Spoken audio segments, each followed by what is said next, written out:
I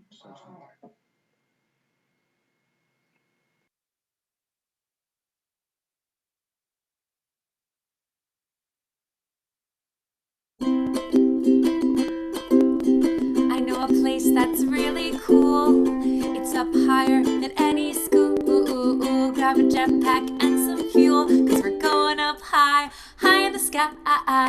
Come on up for a ride with your good friends at your side. Imagination is your guide, cause it's Dr. Sparks' science story typewriting time.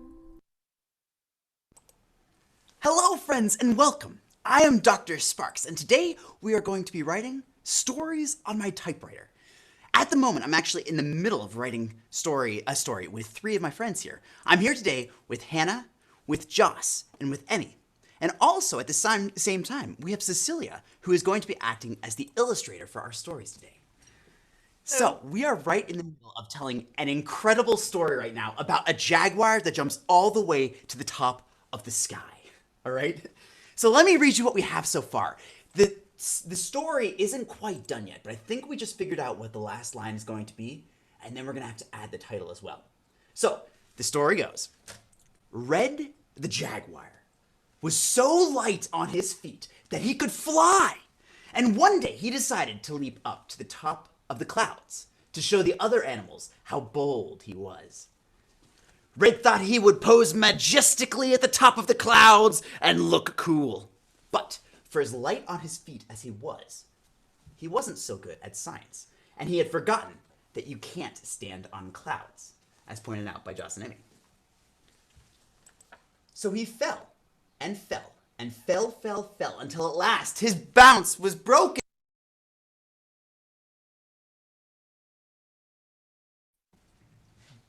What caused his, guys, do you remember what caused him to stop his fall? The trampoline! The trampoline! There was a trampoline right below the cat. How perfect was that? Now, this wasn't any ordinary trampoline. It was on the Golden Gate Bridge. And so, Red the jaguar bounced on the trampoline and then soared through the air all the way to Italy, suggested by Hannah, to the Leaning Tower of Pisa, which is, as we all know, very leany, very crooked. And there was a trampoline there, too. So Red the jaguar bounced on the trampoline on the Leaning Tower of Pisa. But because the trampoline was pointed sideways, he bounced and came off at an angle and flew sideways now. He was moving so fast over the ground that he was able to grab a slice of pizza out of a tourist's hand, and he scarfed it down. And then Red the jaguar landed on his paws as gracefully as he could. Red the jaguar then walked gracefully off, almost as if he had meant to that whole time. And the other animals didn't ever have to know that he'd made a mistake at all. The end. And what did we say that story was going to be called, guys? Red the jaguar! Red the jaguar.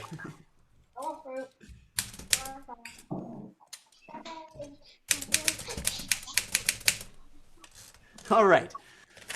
So, Cecilia, our illustrator, Cecilia Hillway, has actually made an illustration to go along with this story.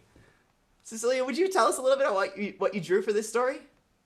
So I started with the jaguar, and he was going to be majestically sitting on the clouds, but then it turned out he was only jumping. So this is him maybe realizing he's not going to be able to stand, so he's looking down on the Golden Gate Bridge, about to go down. That is wonderful. So that's what I'll be doing today. For each of our guests today, I'll be helping them create a story on my typewriter. And to kind of get us in the mood, I have a word of the day that I'd like to share with you. Now, if you guys would like me to include that word in your stories, that would be great, but you don't have to. The word of the day is bound. There we go. Bound. And what I like so much about the word bound is that it means one thing and it also kind of means the opposite of that thing. So bound can mean to walk down the street with great leaping strides. You can bound up the stairs. You may have heard that Superman can leap over tall buildings in a single bound. But bound can also mean to restrict something or to put limits on it. You might have heard of the boundaries on a field. They're the lines that you're supposed to stay within. And also, if there was an astronaut and they were kidnapped by space pirates, their hands would be bound with space cord. So the word of the day today is bound, one of my favorite words.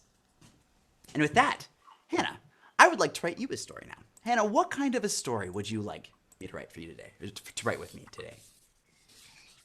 About fruit. About truth?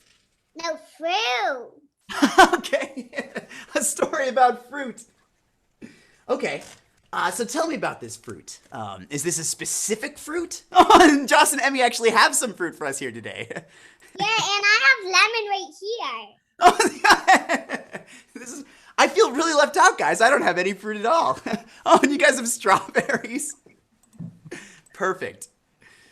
So Hannah, what is this, a specific fruit, or is this like a kingdom of fruit? Tell me more about this fruit we're writing the story for. It's like a city of fruit. There's a city of fruit? Now, are the inhabitants of the city fruit, or are the buildings fruit, or is it both? No, it's like us in a city, but it's just fruit. So are the people fruit? Yeah. Okay, cool. All right, so, and what is the name of a town of fruit? I don't know. Fruitville?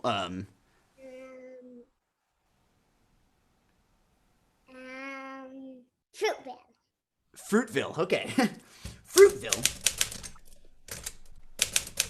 was a remarkable town. And not only because it had lots of cool statues. What else is something cool about a town? Or like the best pizza in the country?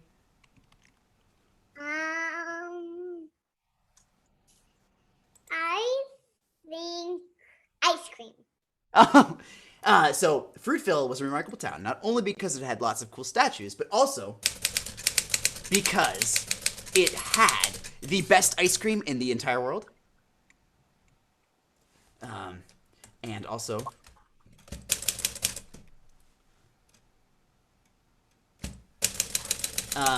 lots of cool statues, and had the best ice cream in the world, but also because every inhabitant, or every person, what do you think?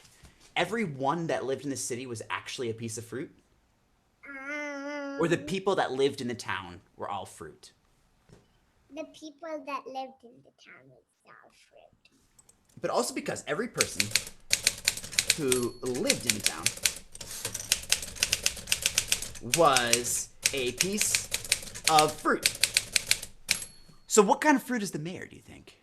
Grapefruit?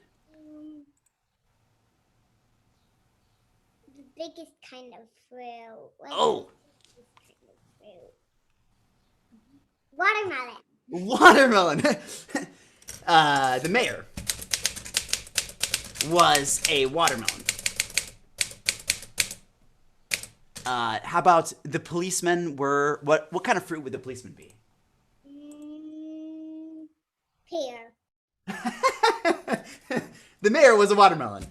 The police officers were pears. And what's one more profession? You know, like a police officer or like a fireman or something. I know. What's that? I know, it's presidents. This town is unusual in its, not only its inhabitants, but also its political organization. And the president of the town Was a grapefruit. was a grapefruit. Yeah. Was a grapefruit. This sounds like a pretty cool town, I gotta say. So what do you think is going to happen to our town? I think right now, what you've done is you've made an incredible beginning to your story. Right now, we know what this town looks like. We know what its inhabitants are like. Something has to happen to the town now. Doesn't have to be bad, but it could be something bad. Mm, mm, an avocado came and they believed that avocados were bad, and they actually were bad to the town. Oh, geez. Well, what do you think? So we could go two ways about this. I'm thinking that maybe the inhabitants of Fruit Town don't like avocados because they think that they're bad. But maybe they could change their mind and understand that they didn't really understand avocados because they'd never met one before. No. At the very end, they'll become friends. It is bad? Avocados are bad? No, at the very end, they'll become friends, but right now they're not friends. Perfect. All right, I like this idea a lot. Okay, one day, a fruit came to the town that had never been seen before. It was an avocado. It's a tricky one to spell. And the other fruits were suspicious of it. Is it even a fruit?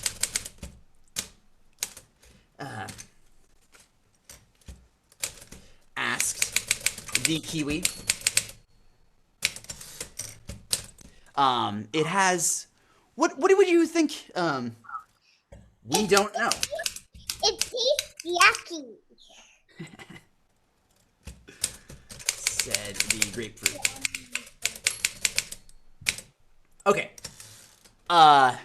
So do you think the avocado tries to win their trust over, or what do you think happens in this town? The avocados, take all of their homes. Oh dear. Avocados take all of their homes.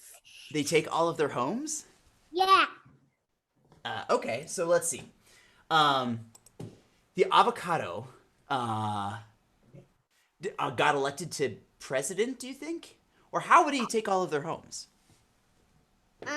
One avocado got elected to president, and he became president, and then he took over the whole city and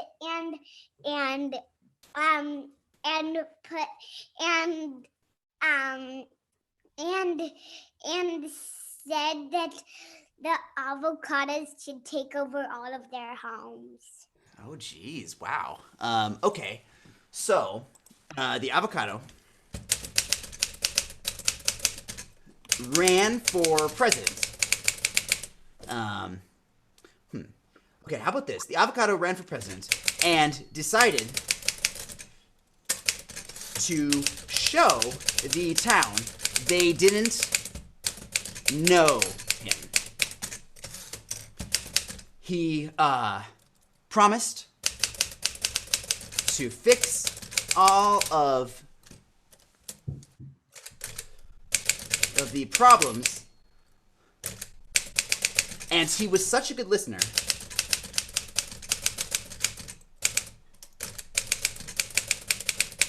that the fruit decided they had been wrong and elected him president. Now, the other fruit, how about now the avocado decides to build more houses for the other avocados. And now avocados are welcomed into the city the way that they hadn't been before. No, now other fruits talk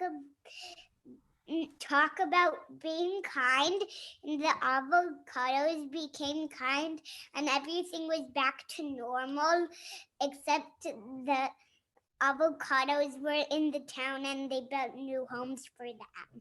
Wonderful. I love that end. Okay, perfect. Okay. The avocado was a wonderful president. And the town went back to normal, except that now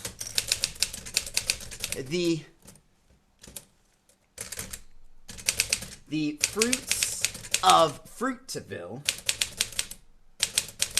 were a little less likely to judge fruits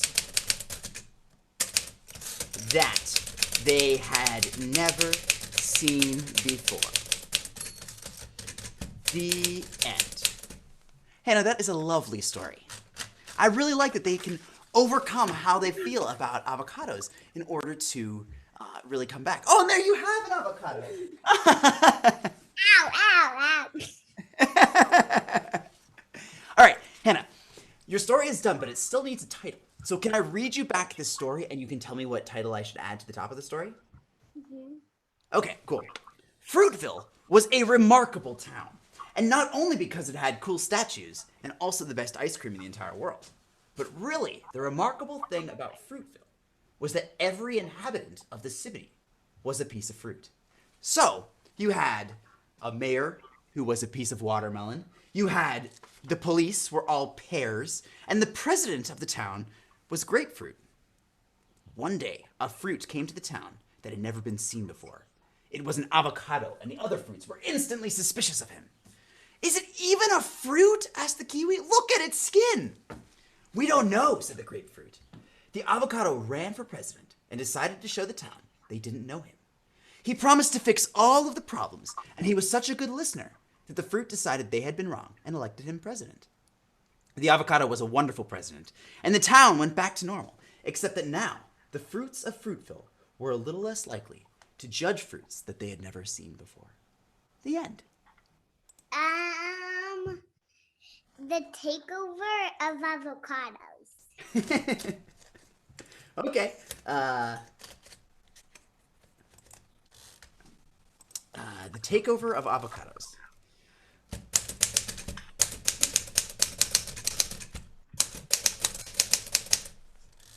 Wonderful. Okay. Now, Hannah, the next step is that I'm actually going to mail this story to you here. So I've got an envelope that has your name on it with a stamp, a Sesame Street stamp, in fact. And I'm going to fold up this story real quick and put it into the envelope. And we are going to put it in our mailbox.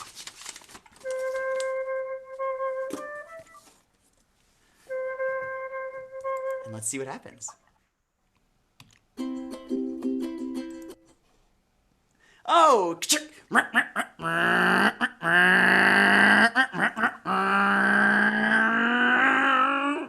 That mail truck is on its way to deliver that letter to you.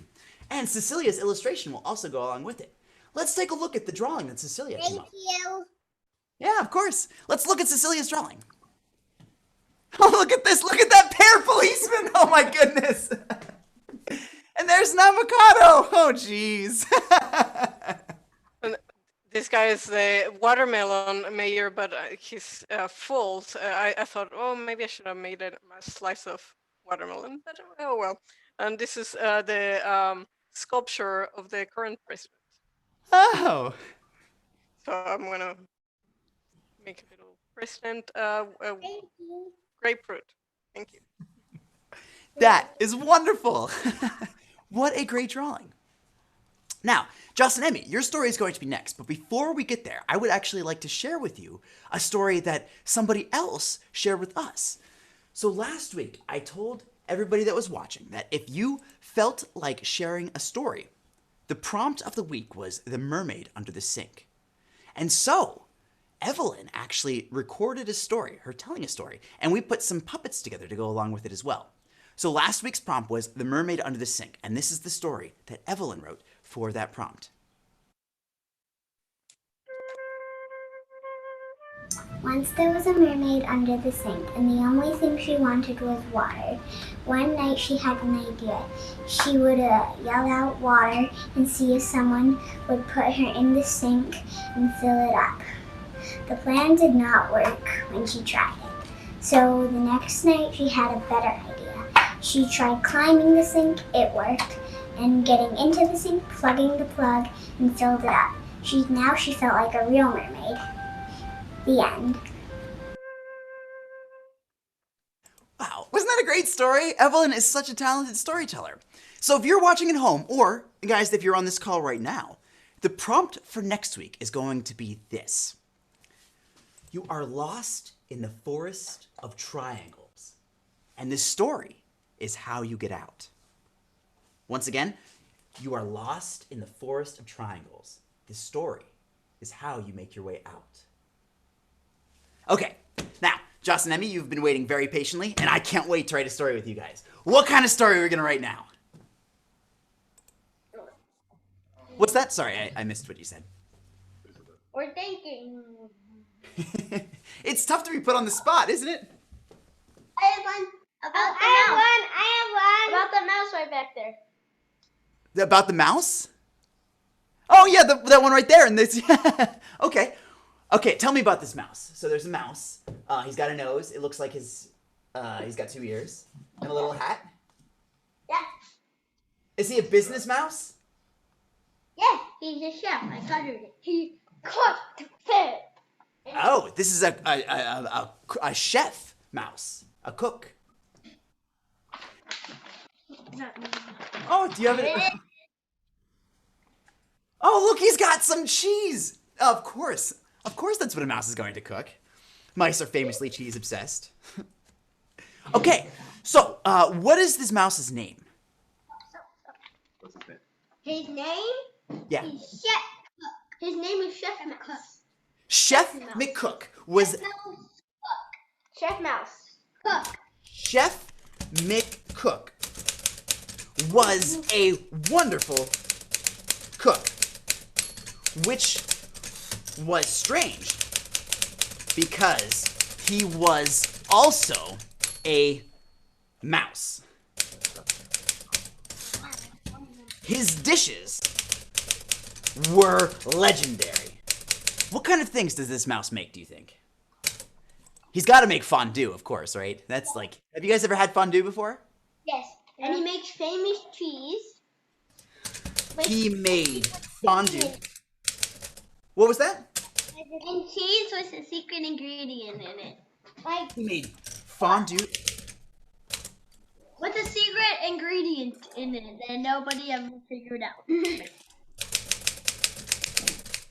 Secret ingredient that nobody ever found out. Oh man, okay. That could be the story right there, the secret ingredient. My mind is like, I'm seizing upon that secret ingredient. I gotta know what it is. Is that the story, or is the story about maybe something special he makes? And then some other people try to figure out the secret ingredient. By the end, they do. I love this. Okay, do you think that the other chefs that are trying to figure out the secret ingredient, do you think that they are not mice? Do you think they're like other animals? Oh, yeah. What other animals do you think? There's an elephant, a small elephant that still fits in the restaurant. yeah, it'd have to be a pretty big restaurant to. What do you think, Emmy? What other animal might there be in there?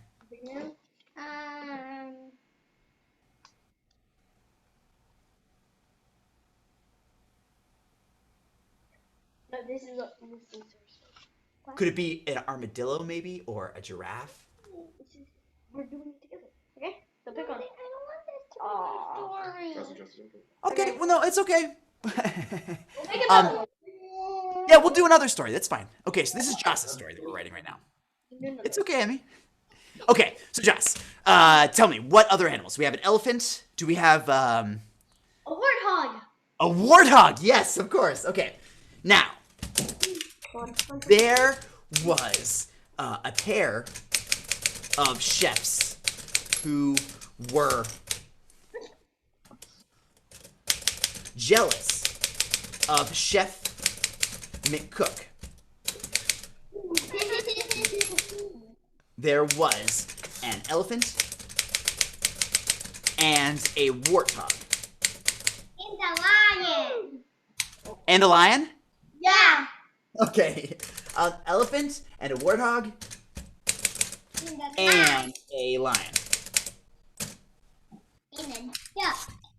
And together, the three of them decided they were going to figure out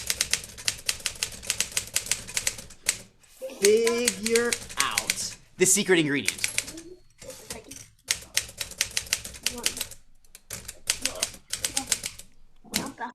What do you think? Do they break into the Chef McCook's kitchen? Yeah, me and Emmy are still thinking about what the secret ingredient's gonna be. Yes. Good. Okay, so it should be something completely unexpected, right? Yeah, that's what I'm thinking. So it could be, let's think, what would be unexpected, but also would make sense given that he's a rat. Or he's a mouse. What else do we know about mice? Oh, you know what would be a fun thing? I don't know, this is totally up to you, but I'm thinking, what if the secret ingredient was cat tears? No. How about it? Mouse skin. Mouse skin. It's mouse skin. Blue Mouse skin? Doesn't that, that's pretty dark. It kind of makes him a cannibal.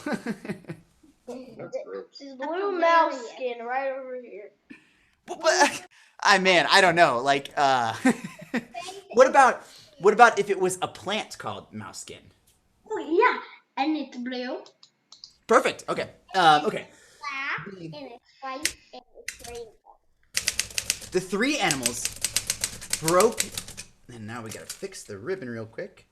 The three animals broke into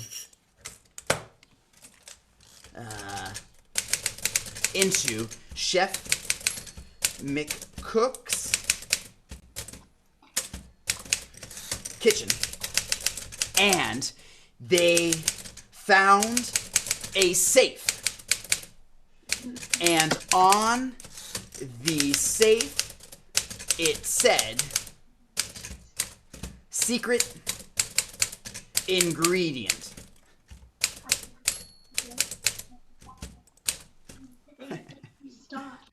Inside, okay, who should open the safe? Do you think the lion opens the safe? Oh yeah. Oh no. The warthog, because he might be the quietest. Because Okay, the lions are big. The elephant and the lion are really big, and they could like go boom, boom, boom, and the warthog could like sneak and be quiet. The warthog carefully snuck the secret ingredient out of the safe and brought it out to where the others were waiting. The ingredient was the blue plant called mouse skin. We should have known.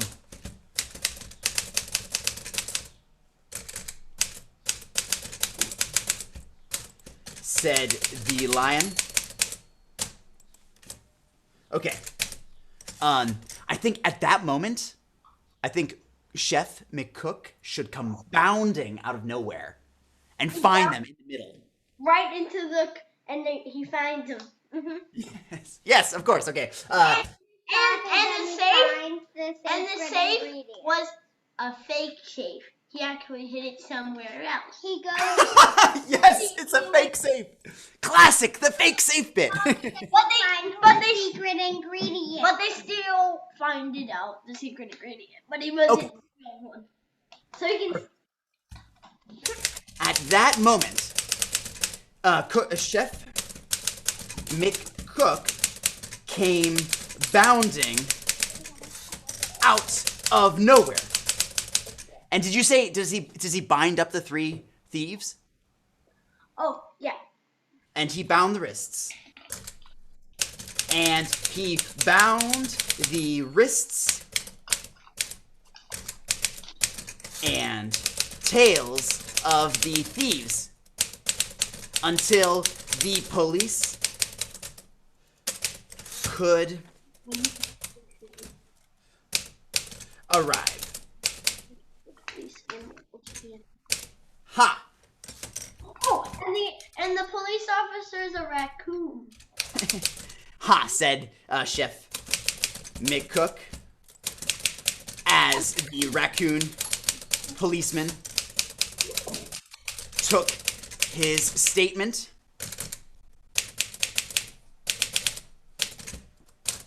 That wasn't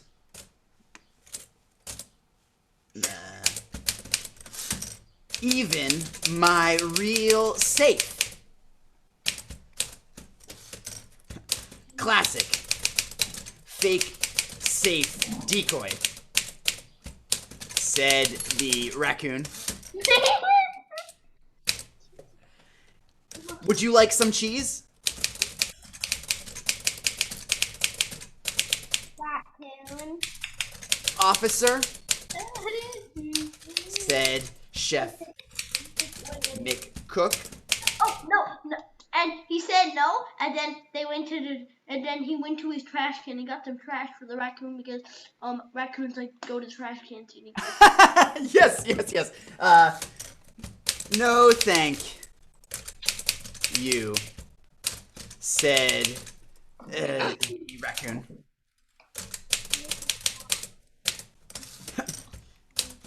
How about this trash? Cheese. Oh, wait, I have an idea. What if the secret ingredient was actually trash the whole time? Yeah.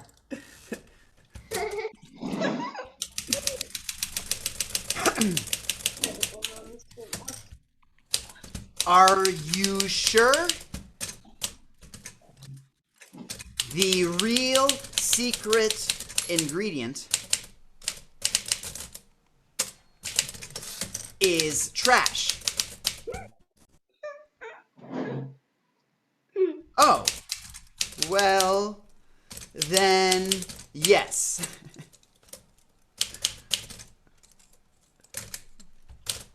Said the raccoon. Do you think that's the end? Yeah. I think that's the end too. The end. That was an incredible story. All right, so the story is done, but it still needs a title yet. So can I read you back the story and then we'll add the title to the top? I already have a title. I've been thinking about it the whole time. Perfect. What's the title? The secret ingredient. That is the perfect title for this story. The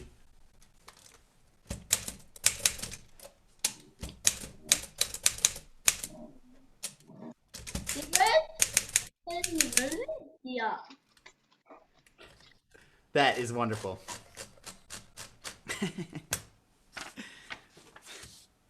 I love this. Okay, now I'm going to mail this story to you. So, fold it up into thirds. And let's go ahead and look at the illustration that Cecilia came up with.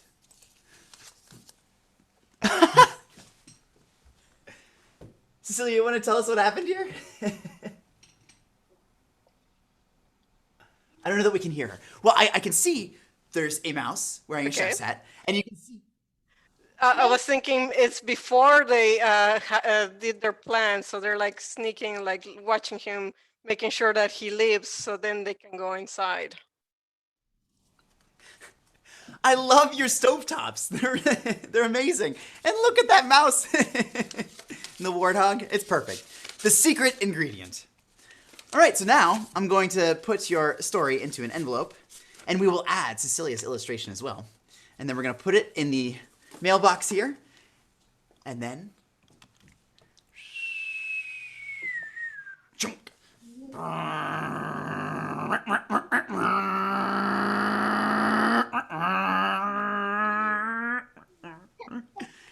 The mail truck will carry the mail to you. Now, Emmy, we're going to write you a story as well, but this is actually all of the time we have for today. So, Emmy, we're going to write your story after we're done with the broadcast. Right now, I'm going to wrap some things up and explain to people how they can watch our shows going forward. And then afterwards, if you stick around, we'll write you a story then.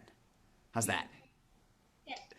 Well, First off, I would like to thank my incredible participants. We had Hannah, who wrote an incredible story. We had Joss, who also did one. Emmy is going to write a great story and also helped with that first amazing story, which was so great. We also have Cecilia, our incredible illustrator. Today, we could not have come to you guys, and for those of you that are watching at home, you're probably watching on the Make Magazine YouTube channel or on the Family Maker Camp page. Family Maker Camp is what brought us to you today, and so you should make sure to follow all of the events that they have going on. Makercamp.com/event is the place that you can go ahead and find that information. They also rely on their sponsors, who are often people like you, so please become a member of Family Maker Camp. I'm Dr. Sparks. Cecilia Hillway was our illustrator today. You can find both of us on Instagram or Twitter. And if you enjoyed today's show, next Monday at 4 o'clock, we'll be doing this again. If you could submit a story of your own, remember once again, the prompt for this week was going to be, you are lost in the forest of triangles. This story is how you found your way out again. Thanks, guys. Once again, I'm Dr. Sparks. And this has been Typewriter Stories. Thank you so much for joining us today.